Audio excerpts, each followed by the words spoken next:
Oke, kita langsung bahas saja ya. Kalian pernah mikir nggak, kenapa ya sejarah itu kayaknya berulang terus?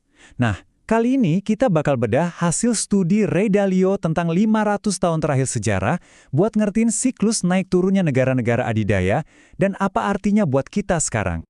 Gimana jadinya kalau negara terkuat di dunia, tiba-tiba kehabisan duit? Mungkin kedengarannya mustahil ya, tapi ini bukan cuma pertanyaan iseng loh. Ini adalah misteri nyata yang jadi pemicu seluruh penyelidikan yang akan kita bahas. Jadi yuk kita cari tahu jawabannya bareng-bareng. Jadi, ceritanya gini. Semua ini dimulai dari satu kejadian yang kalau dipikir-pikir, kok aneh banget. Sebuah momen yang menantang semua logika ekonomi yang ada. Jadi waktu itu Amerika lagi boros-borosnya, pengeluarannya jauh lebih besar dari pendapatannya, terutama gara-gara Perang Vietnam. Akibatnya, wah, cadangan emas mereka yang dipakai buat jaminan dolar makin menipis. Nah, dengan pengumuman itu, Presiden Nixon secara sepihak gitu aja membatalkan janji tersebut. Intinya, ini tuh sebuah pengakuan kalau Amerika, ya, gagal bayar, gagal memenuhi komitmen emasnya. Seharusnya, ini kan jadi krisis besar yang bisa bikin pasar hancur lebur. Coba deh tebak. Logikanya nih, kalau negara paling kuat sedunia baru aja ingkar janji soal keuangannya, pasar sahamnya pasti langsung anjlok kan? Harusnya semua orang panik. Itu kan yang kita pikirkan. Tapi kenyataannya gimana? Hasilnya benar-benar di luar nalar. Bukannya anjlok, pasar saham malah meroket, naik hampir 25% dalam beberapa bulan setelahnya. Nah, momen inilah yang bikin Ray Dalio sadar, wah, saya nggak ngerti cara kerja dunia. Dia pun akhirnya harus melihat jauh ke belakang, ke sejarah, buat cari pola-pola yang lebih besar. Dan pas dia gali sejarah, Dalio nemuin sesuatu yang keren banget, sebuah pola yang terus berulang. Semacam mekanisme yang dia sebut siklus besar atau the big cycle, yang ternyata jadi motor penggerak naik turunnya negara-negara besar di dunia. Nah, yang penting untuk kita pahami di sini, tata dunia itu nggak abadi. Aturan main ini selalu berubah. Biasanya sih setelah ada perang besar yang nentuin siapa pemenangnya dan siapa yang berhak bikin aturan baru.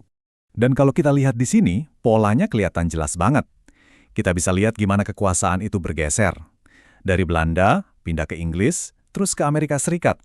Dan mereka ini bukan cuma dominan secara militer loh, tapi juga ekonomi. Masing-masing punya mata uangnya sendiri yang jadi pusat perdagangan global. Oke, jadi gimana sih persisnya sebuah negara adidaya bisa bangkit, terus akhirnya runtuh? Yuk kita bedak prosesnya. Ternyata, ada 3 fase yang jelas. Pertama itu fase kebangkitan, di mana kekuatan baru ini datang membawa perdamaian dan kemakmuran. Terus, ada puncaknya, masa keemasan di mana negara ini lagi jaya-jayanya. Dan terakhir, fase kemunduran, di mana konflik di dalam negeri dan tantangan dari luar mulai menggerogoti fondasinya. Coba lihat perbedaannya. Di satu sisi, ada kekuatan yang lagi naik daun. Pendidikannya kuat, inovatif, masyarakatnya bersatu. Nah, di sisi lain ada kekuatan yang lagi merosot. Biasanya bebannya utang yang numpuk, kesenjangan si kaya dan si miskin makin lebar, dan di dalam negerinya sendiri banyak perpecahan. Beda banget kan? Dan ini bukan cuma kira-kira loh. Dalio bahkan bikin semacam rapor buat ngukur ini semua. Dia pakai 8 indikator ini buat melacak kesehatan dan kekuatan sebuah negara secara objektif. Dari sini kita bisa lihat gambaran yang jelas. Sebuah negara itu lagi ada di fase mana dalam siklusnya.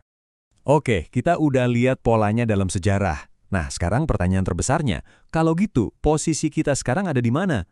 Menurut Dalio, ada 3 kekuatan raksasa yang lagi terjadi barengan saat ini. Dan ini penting banget nih.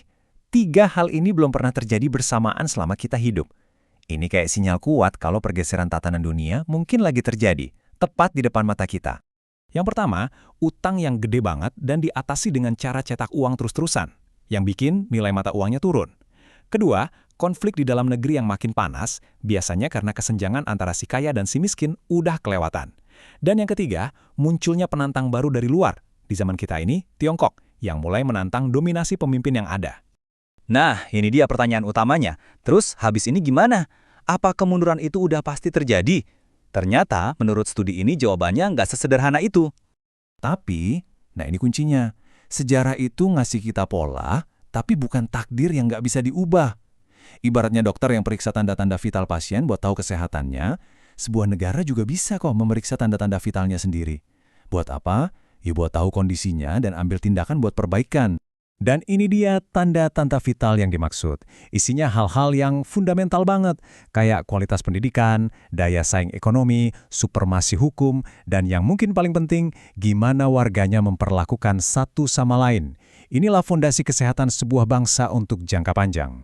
Jadi, pada akhirnya, semua teori yang kelihatannya rumit ini intinya cuma dua prinsip sederhana. Dan ini berlaku buat kita sebagai individu maupun buat negara.